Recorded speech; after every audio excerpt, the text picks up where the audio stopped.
It happened again today. I sometimes show movie clips to illustrate that the literary devices used in great poetry and prose are also used in movies as well. Today's lesson was allusion. I had just hit play on the movie There Will Be Blood, and the big R shines on the screen. From some dark corner of the room, a student utters a mock gasp and says, "My mother won't be happy I'm watching this." It suits my educational purposes to show the first 10 minutes of this film until Daniel Day-Lewis holds up his oil-covered hand in Macbethian fashion, and my point is made. We never get to any of the R-rated content.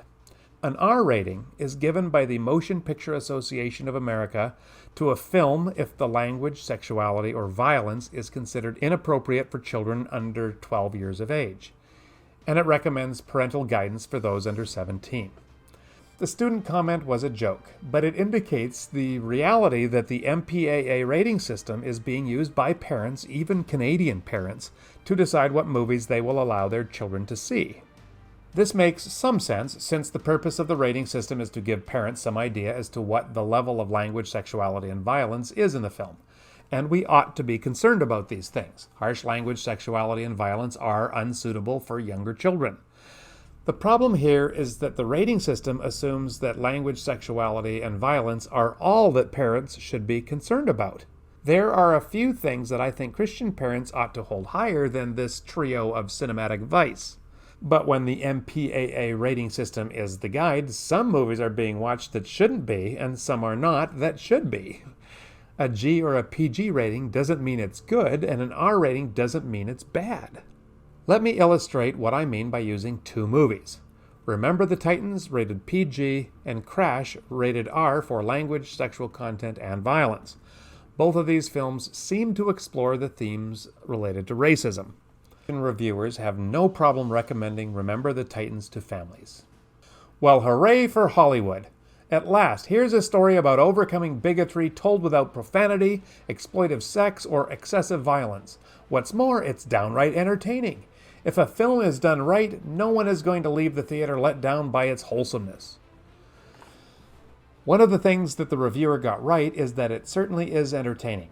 And if they are saying that we ought not to indulge in movies where profanity is pointless, sex is exploitive, and violence is excessive, well then I agree with them on that too. But I would object if they were suggesting that profanity, sexual content, and violence in a movie is inherently wrong. They go on. We approve of Remember the Titans because it represents a concerted effort to tell an uplifting story without the usual ratio of obscene and profane material.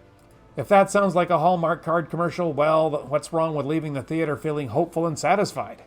Isn't that the purpose of art, to uplift the spirit of man? Actually, that's not the purpose of art.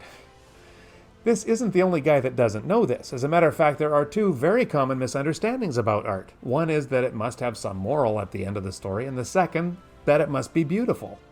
Art may be beautiful, and it will, on occasion, uplift the spirit of man. But it ought never to do so at the expense of telling the truth. Now here's the question. Why is this movie uplifting? It's quite simple. We feel good after viewing it. Why do we feel good after viewing it? Because it affirms our view of the world, and it confirms our view of ourselves. We love this movie because it tells me I am a good person. It tells me that good people win in the end. If you want more explanation about why Remember the Titans is a dangerous movie, even though it's rated PG, watch this video. In a nutshell, Remember the Titans draws too clean a line between good and evil, which is not representative of reality. It suggests racism is simple and easy to overcome. It denies the reality that every human being is a racist. Granted, there are degrees of racism, but to claim that one is without any prejudgment on the basis of race is like claiming that one is without sin. Sure, one function of art is to lift up the spirit of man, but it ought never to do so by lying.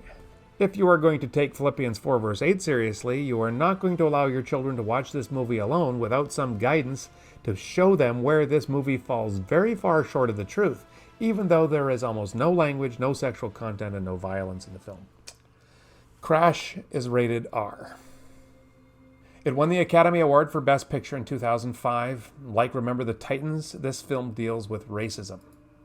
Although commending this film for its acting and cinematography, a reviewer criticizes it because it generates a very negative perception of America and its interracial relationships. In other words, Crash does not present a view of the world, or of America, consistent with that of the reviewer. This is one of the major functions of art, to help us see things that we may have missed, or avoided, or suppressed, to challenge us to do better, to be better. I would ask this reviewer, are America's race relations, or Canada's for that matter, just hunky-dory? The Dove website gives a detailed description of all the sexual content, both shown and talked about, and it describes the acts of violence in the film too, and it also itemizes language.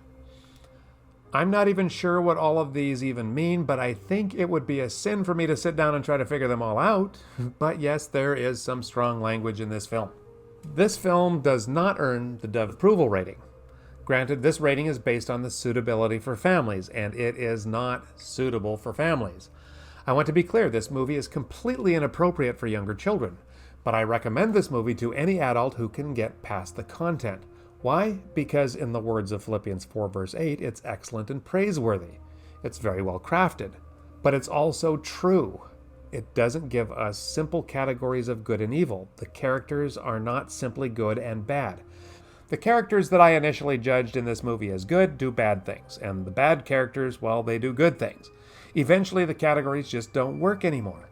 And when you get to this point, you have taken some important steps to understanding just a little bit of racism. This movie doesn't let you sit there in the audience feeling all affirmed and uplifted. It ambushes you. You don't even know that you are judging characters while you're trying really hard not to judge them. And then these prejudgments are shown to be wrong, but sometimes they're shown to be right. And at some point you realize that racism isn't simple, and the problem isn't just out there somewhere, but it resides in every human heart, most significantly in mine. This movie does not uplift the viewer, but challenges their assumptions and their prejudices. And this is not a pleasant experience, but it's a really good one.